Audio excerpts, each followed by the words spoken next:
Hi guys, I am professor Narayan नीले from भाग्यवेद academy. और आज हम देख रहे हैं फ्रेंड इंग्लिश का figure of speech. Figure of speech एक राइटिंग सेक्शन का पार्ट है फ्रेंड। तो ये जो फिगर ऑफ स्पीच है, what is mean by figure of speech? First of all tell me. Figure of speech का मराठी में मीनिंग होता है फ्रेंड अलंकार। अलंकार का और एक मीनिंग होता है फ्रेंड, आप अपने जिंदगी में यूज करते हो ऑर्नामेंट्स, दागदागिने, बराबर। अलंकाराची दुकाने असं तुम्ही ऐकलं असेल बऱ्याच वेळा, you will be heard this name अलंकार। अलंकार मीन्स दागदागिने, ओके। तो लाइक दैट सेम कंडीशन, एक एग्जाम्पल मैं आपको जरिए देता हूं। Lady is beautiful, do you have any kind of objection? No. Lady is beautiful but ornaments makes her more beautiful, बराबर है। भगवान ने लेडी को सुंदर बनाया है, लेकिन उस लेडी ने और ऑर्नामेंट यदि वियर किए तो उसकी ब्यूटी में और चार चांद लग जाते हैं, बराबर। मतलब उसकी ब्यूटी में सौंदर्यता क्या होती है? बढ़ती है। कैसे? तो ऑर्नामेंट से। तो like that same condition, language is beautiful but figure of speech makes it more beautiful. भाषा भी सुंदर है फ्रेंड, लेकिन जिसने भाषा में फिगर ऑफ स्पीच यूज किया उसकी भाषा और इफेक्टिव होती है। To make the effective language every poet uses the figure of speech, बराबर। आपको ओरल में ये क्वेश्चन जरूर पूछा जाता है कि व्हाई डिड एवरी पोएट और writer uses a figure of speech in his poetry.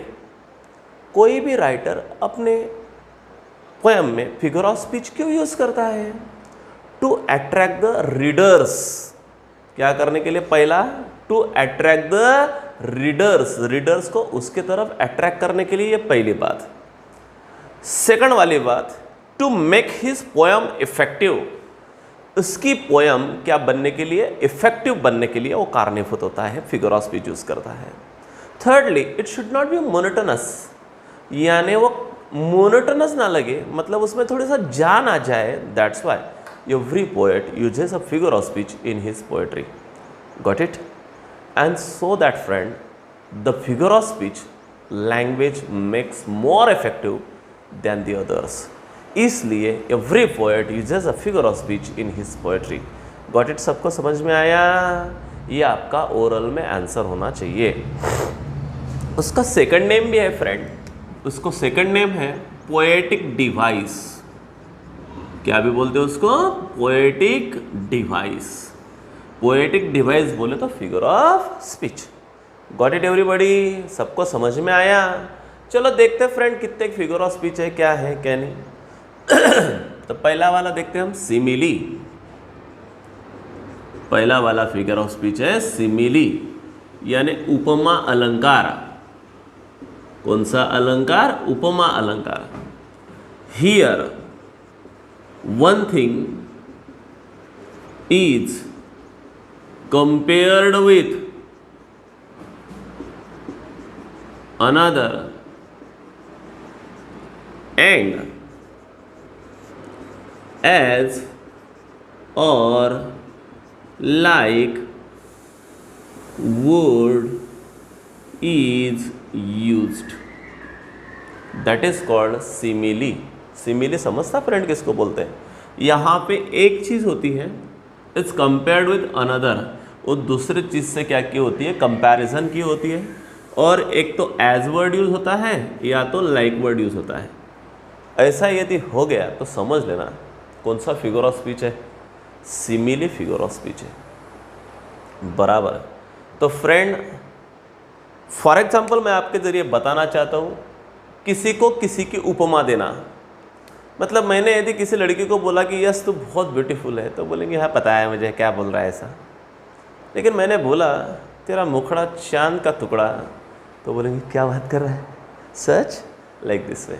तो मेरा ऐसा कहने का तात्पर्य एक ही है फ्रेंड, जब आदमी फिगर ऑफ स्पीच यूज़ करता है तो सामने वाले के ऊपर उसका एक इफेक्ट होता है, एक प्रभाव पड़ता है, बराबर। यदि मैंने किसी को कहा कि मैं तुमसे बहुत प्यार करता हूँ, तो उससे कुछ ज़्यादा इफेक्ट नहीं होगा, बट मैं तेरे लिए चांद तारे तोड़ के ला सकता हूँ, मैं तेरे लिए 7 समुंदर पार करके आ सकता हूँ, यह हो गया फ्रेंड फिगर ऑफ स्पीच। बराबर। तेरी चाल हिरनी जैसी है, तेरी आंखें मोरनी जैसी है। मेरा कहने का तात्पर्य एक ही है, वो कंपैरिजन कर रहा है, उसकी चाल की कंपैरिजन किसके साथ कर रहा है? हिरनी की चाल जैसी। अभी हिरन जैसी ठुमक ठुमक चलती है वैसे तुम चलती हो। आंखें मोरनी जैसी, जैसी मोरनी की आंखें अट्रैक्टिव होती है वैसे तेरी आंखें क्या है? अट्रैक्टिव है। चांदी जैसा रंग है तेरा, सोने जैसे बाल, तू है एक धनवान गोरी, बाकी सब कंगाल।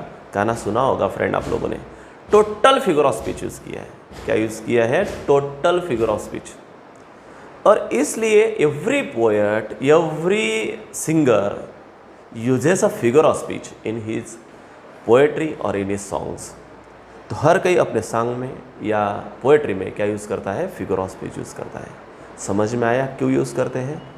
To make its more effective, यानी ज़्यादा क्या करने के लिए? इफेक्ट करने के लिए। तो उसी प्रकार से यहाँ पे सिमिली में one thing is compared with another and as और like word is use if the sentence have a comparison and as और like word are use, understand that this sentence surely belongs to the simile. ऐसा यदि हो गया तो बिंदास बता देना ये सिमिली है। Got it? एक एग्जांपल देता हूँ।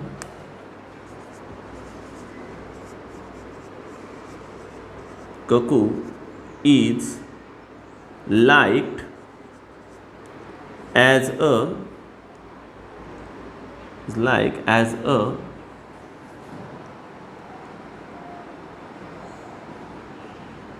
cuckoo is as a winged weather satellite. like नहीं है, cuckoo is as a winged weather satellite। चलो, कक्कू मतलब समझता क्या है फ्रेंड आपको? कोयल। कोयल की कंपैरिजन किसके साथ की है? As a winged weather satellite. बराबर। यानी जो कवि है वो ऐसा कहता है कि कक्कू एक फ्रेंड है किसका? फार्मर का। वो वेदर फोरकास्ट करता है, मतलब हवामान का संकेत देता है। यानी बारिश होने से पहले कोयल क्या करती है? एक आवाज़ लगाती है कुहू कुहू करके, और सारे फार्मर्स को जगाती है और बोलती है, wake up my farmers, the rain will be falling छमा छम छम within some times, so start your farming activities as early as you possible. So it is a indication of the cuckoo to the farmer regarding the और forecasting the weathers. समझ में आया? इसलिए कवि बोलता है ककू को कि ककू एक कौन है? एक विंग वेदर सैटेलाइट है, एक पंख होते हुआ एक हवामान दर्शक उपग्रह है। यानी जो हवामान इंडिकेट करता है, जो एटमॉस्फेयर इंडिकेट करता है किसको? फार्मर को, और फार्मर को इन्फॉर्म करता है कि चलो स्टार्ट योर फार्मिंग एक्टिविटीज़, कि आपकी फार्मिंग एक्टिविटी चालू करो, रेन आने वाला है। यानी लोगों को सोइंग सीजन के लिए में मदद करता है कौन? तो ककू। इसलिए पोएट ने ककू को बोला है cuckoo is as a winged weather satellite. यानी ककू को उपमा दी है। किसकी उपमा दिली है? वेदर सैटेलाइट की। बराबर। यानी एक हवामान दर्शक उपग्रह कहा गया है। यानी cuckoo is compared with a weather satellite.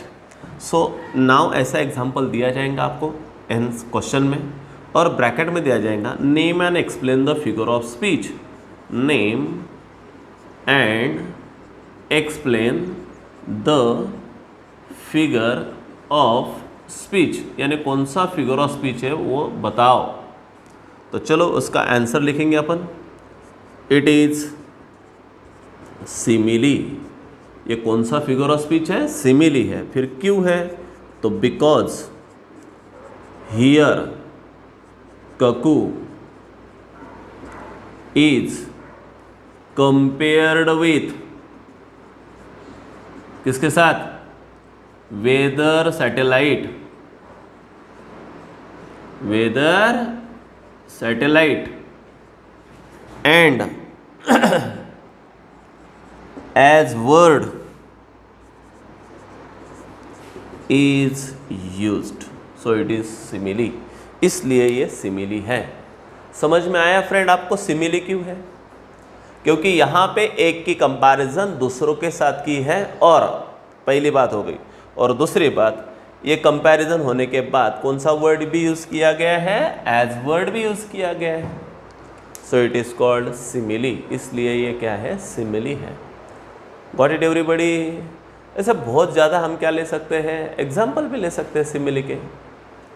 Okay चलो और एक एग्जाम्पल लेता।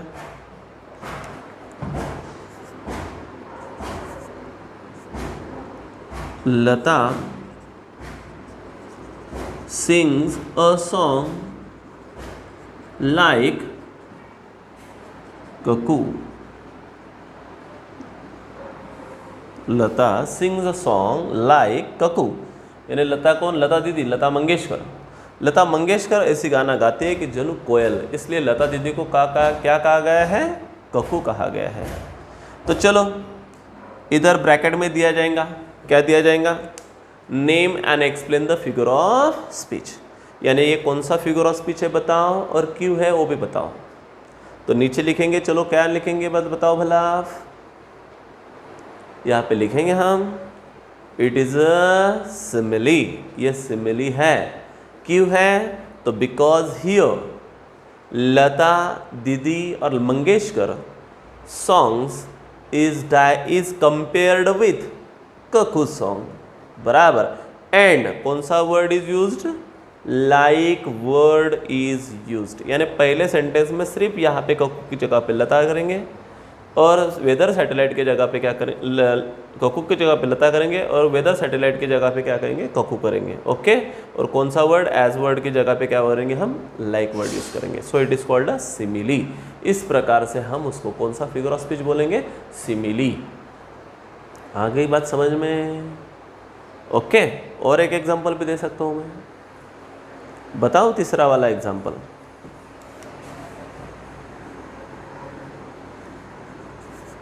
माई लव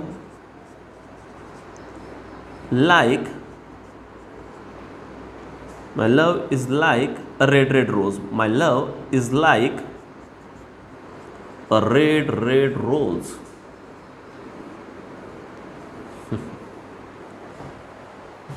मेरा प्यार एक गुलाब के फूल की तरह है, बराबर। My love is like a red rose.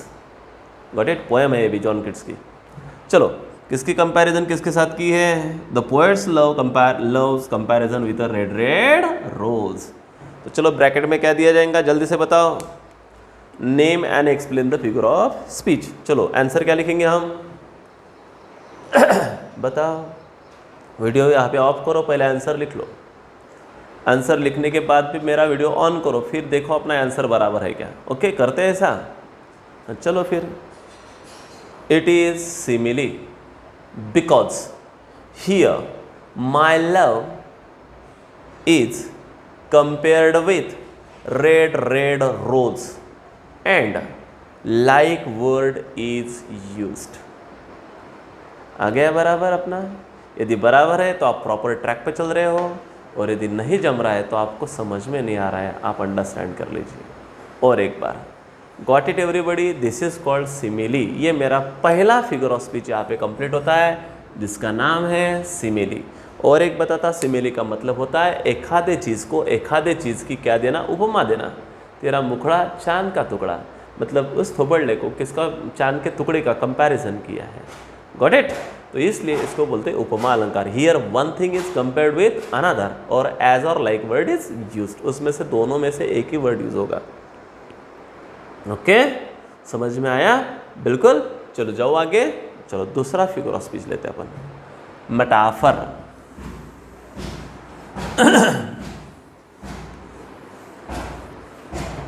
Figure of speech number 2, metaphor. रूपक अलंकार।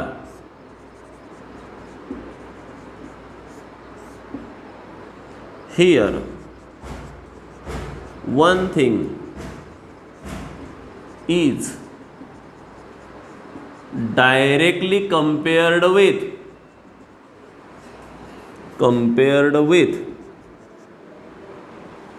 another without using एज और लाइक वर्ड। हाँ चलो अभी ध्यान देना है, सिमिली में और मेटाफर में क्या फ़र्क है। सिमिली में एक चीज़ की कंपैरिजन दूसरे चीज़ के साथ होती है, मेटाफर में भी एक चीज़ की कंपैरिजन दूसरी चीज़ से होती है, बोथ आर सेम कंपैरेटिवली, बराबर। बट हियर एज और लाइक वर्ड आर यूज्ड, यहाँ पे नो एज और like word is, without using as और लाइक वर्ड। एज और लाइक वर्ड होते नहीं है यहाँ पे डायरेक्ट कंपैरिजन है। क्या है? Direct comparison without using as और लाइक वर्ड। यहाँ पे डायरेक्ट कंपैरिजन नहीं है, कंपैरिजन है, एज और लाइक वर्ड यूज किए गए हैं, यहाँ पे वो नहीं है। That is the difference. चलो आपको क्वेश्चन आएगा ओरल में, what is the difference between simile and metaphor. In simile one thing is compared with another and as an like word is used, but in metaphor one thing is directly compared with another without using as और like word. That is called the metaphor, रूपक अलंकार। एक for example मैं देता हूं उसका।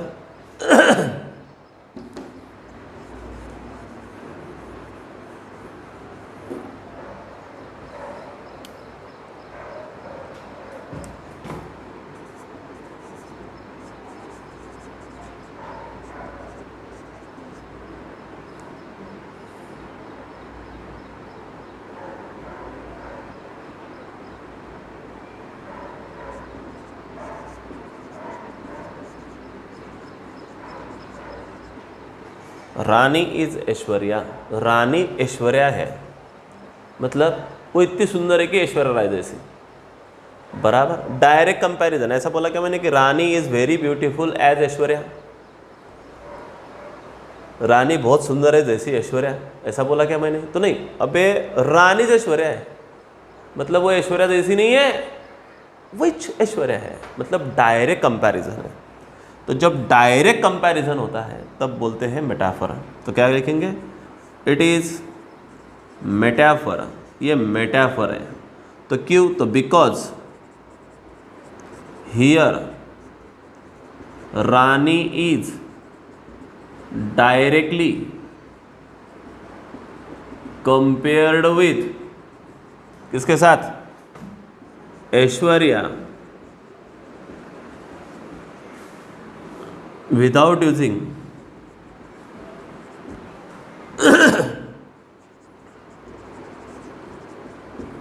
as or like word, क्या न करते हुए as और like word न यूज करते हुए। समझ में आया सबको? तो इसको बोलते हैं अपन मेटाफर। एक और एक एग्जांपल लेता, लता इज ककू। देखो पहले एग्जाम्पल में अपन ने ऐसा देखा था, Lata sings a song as a cuckoo. अब यहाँ पे क्या बोला डायरेक्ट? Lata is ककू। अरे लता है ही कोकिला है। तो चलो बताते हैं अपन इसका आंसर कैसे लिखेंगे। एक बार वीडियो ऑफ करो, पहले आप लिख लो इसका आंसर, उसके बाद में वीडियो ऑन करके देख लेना है कि प्रॉपर है या नहीं है। चलो मैं बताता अभी आंसर। लता इज ककू, ब्रैकेट में दिया जाएगा name and explain the figure of speech, बराबर। मैं यहाँ पे लिख नहीं रहा हूँ, लेकिन आपने बच्चों ने नोटबुक में ये सारी बातें क्या करना है? लिख लेना है। चलो इसका आंसर लिख लो जल्दी से। पहले लिखो लता इज ककू, ब्रैकेट में लिखो name and explain the figure of speech. Okay, चलो उसका नीचे आंसर लिखेंगे अभी अपन। आंसर आएगा इट इज मेटाफर। चलो उसके नीचे आएगा because here Lata is directly compared with किसके साथ? ककू, विदाउट यूजिंग एज और like word, so it is called metaphor. समझ में आया अभी मेटाफर का meaning? No problem at all, easy है। यदि प्रॉपर तरीके से हमने उसको यदि देखा तो इजी है, एकदम इजी है। और अपेक्षा करता हूँ आपको मेटाफर भी समझ में आया होगा। ओके, चलो तीसरा फिगर ऑफ स्पीच देखते हैं अपन। दोनों डिलीट करूँ, पहले दोनों का मीनिंग समझ में आया क्या ये मुझे बता दो आप। बिल्कुल क्लियर हो गया। What is mean by simile? In simile one thing is compared with another and as an like word is use. In metaphor one thing is directly compared with another without using as और like word. Okay, बहुत हो गया इतना भी। चलो third वाला जाते हैं अपन, तीसरा फिगर ऑफ स्पीच देखते हैं।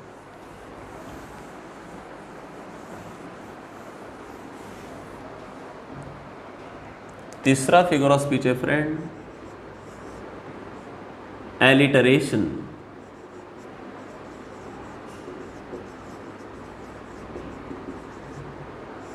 कौन सा फिगर ऑफ स्पीच है? Alliteration.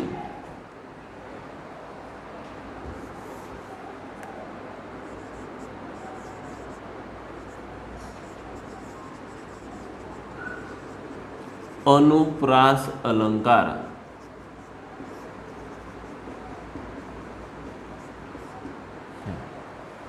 The what is mean bye alliteration?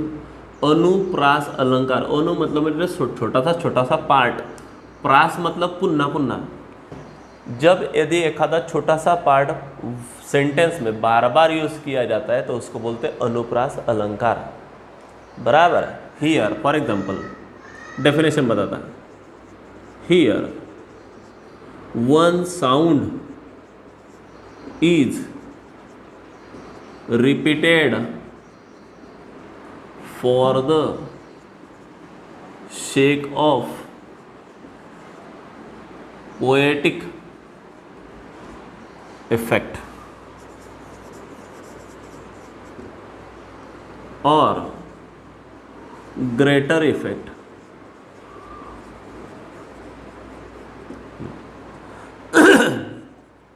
चलो एलिटरेशन का मतलब समझ लो।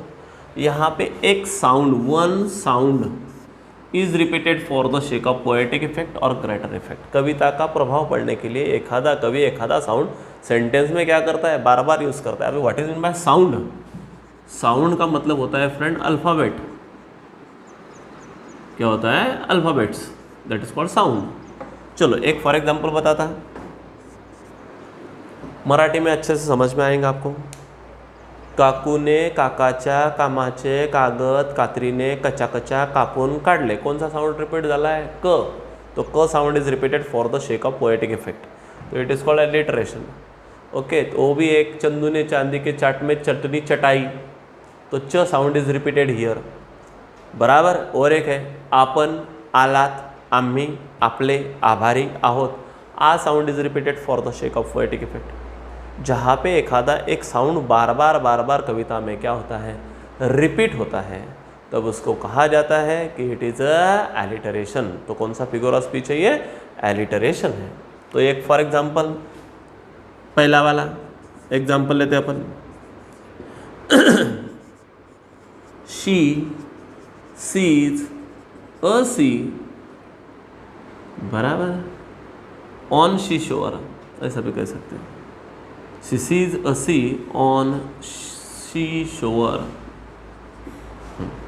चलो यहाँ पे कौन सा साउंड रिपीट हुआ है रे? यस साउंड रिपीट हुआ है, देखो बराबर है। सो लिखेंगे अपन इट इज एलिटरेशन।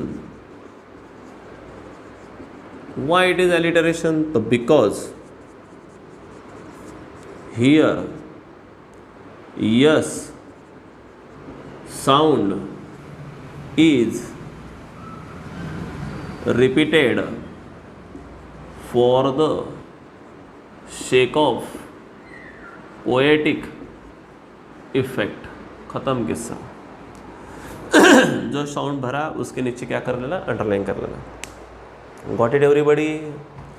बराबर। तो इस प्रकार से हम क्या कर सकते हैं फ्रेंड? फिगर ऑफ स्पीच तय कर सकते हैं कि कौन सा है। एलिटरेशन का मतलब होता है यहाँ पे one sound is repeated for the sake of poetic effect और greater effect, that is called alliteration. समझ में आया? बिल्कुल एलिटरेशन पक्का।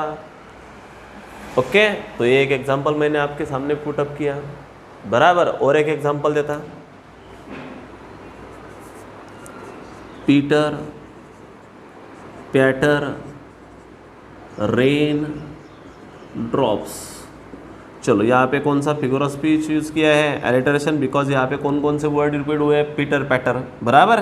तो लिखेंगे अपन इट इज एलिटरेशन। क्यों, तो उसका आंसर लिखेंगे बिकॉज हियर कौन सा sound, P sound is repeated for the sake of poetic effect. तो यहाँ पे भी इस प्रकार से हम लिख सकते हैं, कोई बड़ी बात है उसमें नहीं। मेरे हिसाब से एलिटरेशन एकदम इजी टू अंडरस्टैंड है, यानी जब एक आधा साउंड सेंटेंस में क्या किया होता है, बार बार रिपीट किया होता है, तो उसको बोला जाता है फ्रेंड क्या, एलिटरेशन। और एक एग्जांपल देता, तीसरा वाला लिख लिया, इसका आंसर क्या लिख लिया, बताओ भला एक बार। It is alliteration because here P sound is repeated for the sake of poetic effect. Okay, चलो थर्ड वाला, cuckoo is as a winged weather satellite, ऐसा बोला था मैंने, याद आया। तो यहाँ पे देखो कौन सा साउंड रिपीट हुआ है रे, डब्ल्यू साउंड रिपीट हुआ है। तो लिखेंगे it is alliteration because here W sound is repeated for the sake of poetic effect, यानी एलिटरेशन भी है। यही सेंटेंस मैंने सिमिली में भी लिया था, या दैट्स वाई सिमिली भी है, क्योंकि यहाँ पे कौन सा भी वर्ड यूज़ किया गया है, एज, कंपैरिजन भी है। ओके, लेकिन ये एलिटरेशन भी है, क्योंकि यहाँ पे भी डब्ल्यू साउंड क्या किया गया है, रिपीट किया गया है। जो वर्ड रिपीट होता है उसको बोलते हैं हम alliteration, sound not word. Okay, समझ में आया यहाँ तक, जाओ और आगे, चलो फिर और आगे लेते हैं फ्रेंड, फोर्थ वाला।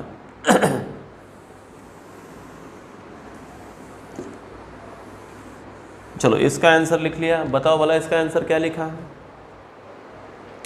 It is alliteration. Why it is alliteration, because here W sound is repeated for the sake of poetic effect.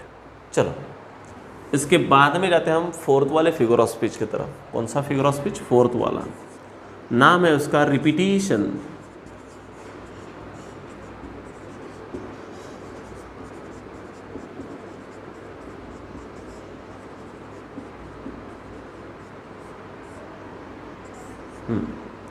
Spelling बराबर देखो जरा रिपीटिशन का, बहुत ज़्यादा बच्चे रिपीटेशन का स्पेलिंग अलग लिखते हैं, उसका प्रोनाउंसिएशन है repetition. What is that, repetition, ध्यान में रखना है, प्रोनाउंसिएशन क्या करना है, रिपीटिशन, नॉट रिपीटेशन। बहुत बच्चे यहाँ पे रिपीटेशन लिख के रखते हैं, REPEATATION, गलत। रिपीटिशन स्पेलिंग होना चाहिए REPETITION, ध्यान में रखना है, बिल्कुल क्लियर एंड कट, बराबर, गफल चोट करना नहीं। रिपीटिशन और रिपीटेशन में फर्क है, रिपीटेशन और रिपीटिशन, ये रिपीटिशन है, ये फिगर ऑफ स्पीच है। एक आधा वर्ड, यहाँ पे वन साउंड रिपीट होता है, यहाँ पे एक वर्ड रिपीट होता है। चलो देखते हैं उसका definition. Here one word is repeated for the sake of poetic effect, बराबर। तो देखो यहाँ पे वन साउंड था, तो यहाँ पे वन वर्ड रिपीट होता है। जब वर्ड रिपीट हुआ तो रिपीटिशन, साउंड रिपीट हुआ तो एलिटरेशन। ध्यान में रखना है, आपको 100% ओरल में ये क्वेश्चन पूछा जाता है। कौन सा question, what is the difference between alliteration and in repetition.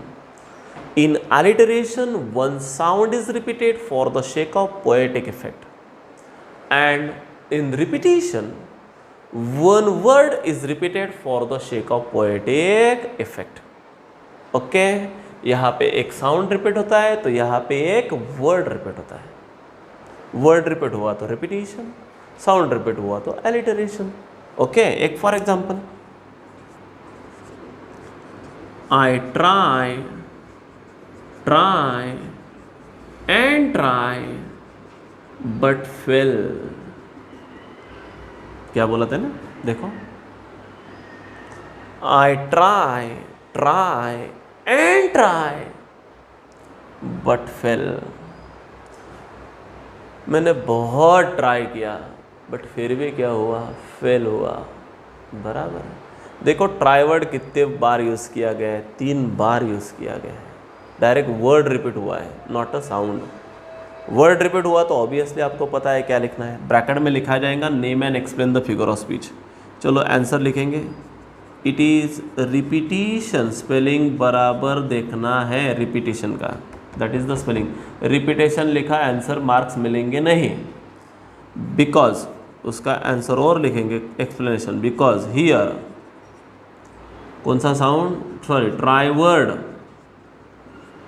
Is repeated for the sake of poetic effect.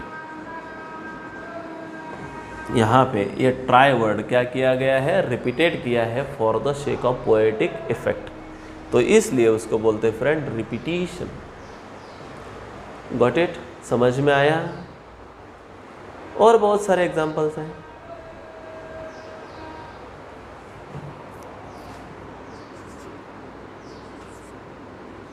Mahesh is very very good boy, बराबर। तो यहाँ पे कौन सा वर्ड रिपीट हुआ है, वेरी। तो चलो लिखेंगे name and explain the figure of speech में क्या लिखेंगे, बताओ भला, कौन बताता? Yes, it is repetition because here very word is repeated for the sake of poetic effect, बराबर। So it is called repetition, इसलिए ये क्या है, रिपीटिशन है। ओके, अभी तक हमने, बताओ मुझे, कितने एग्जाम्पल लिए या कितने फिगर ऑफ स्पीच दिखे हमने अभी तक सिर्फ एंड सिर्फ हमने 4 फिगर ऑफ स्पीच दिखे। पहला फिगर ऑफ स्पीच देखा आपने सिमिली, दूसरा देखा metaphor. What is the difference between simile and metaphor? In simile one thing is compared with another and as and like word is used. What is in metaphor? One thing is directly compared with another without using as or like word. That is called the metaphor. Metaphor में comparison होती है लेकिन direct comparison होती है, as and like word होता नहीं है। Simile में एज एंड लाइक वर्ड होता है। ओके, वैसा ही सेम डिफरेंस आपको ये भी क्वेश्चन में पूछाएगा, what is the difference between alliteration and repetition? In alliteration one sound is repeated for the sake of poetic effect, and what is in repetition?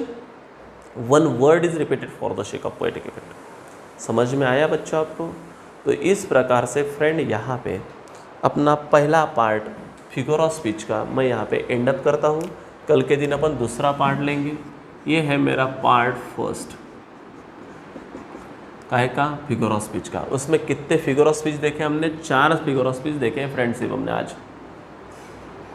आप ज़्यादा से ज़्यादा इस फिगर ऑफ स्पीच एकदम आज के आज रिसर्च डालो और उसके ज़्यादा से ज़्यादा एग्जांपल्स भी लिख डालो। जितनी भी पोएम्स आपकी हुई है उनमें ये फिगर ऑफ स्पीच आए हैं फ्रेंड। आप थोड़ा सा उसको रिवाइज करो, आपको याद आ जाएगा कि यस मैंने ये फिगर ऑफ स्पीच जब टीचिंग किया है तभी भी मैंने एक्सप्लेन किए थे। अब स्पेशली उसके बारे में अपना हुआ है। ओके, यहाँ तक अपन रुकेंगे। Till then bye, see you.